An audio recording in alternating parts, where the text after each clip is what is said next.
Ano ba ang gusto nyo? Kayo ang patayin ko.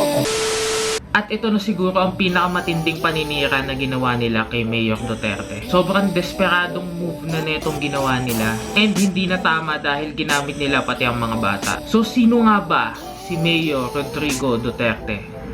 Ganito ba ang gusto nyo? Kayo ang patayin ko. Patayin ko kayo lahat.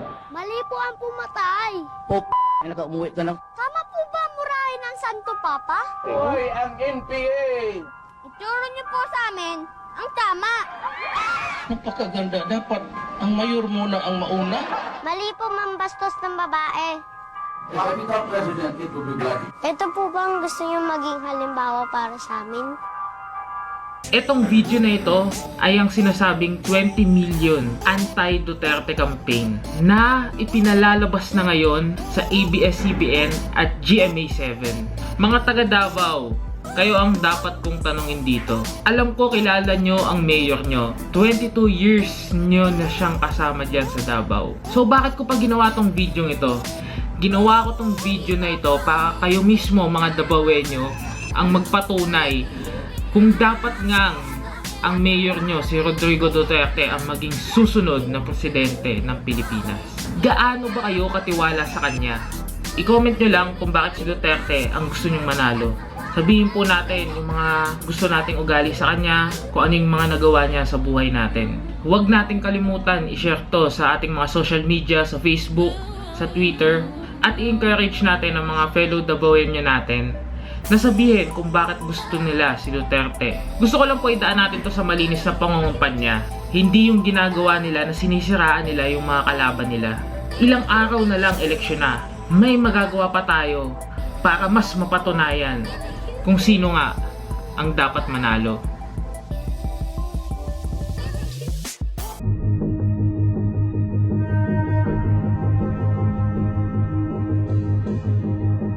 Takot kami lumabas, lalo na pag wala kasama, lalo na pag gabi.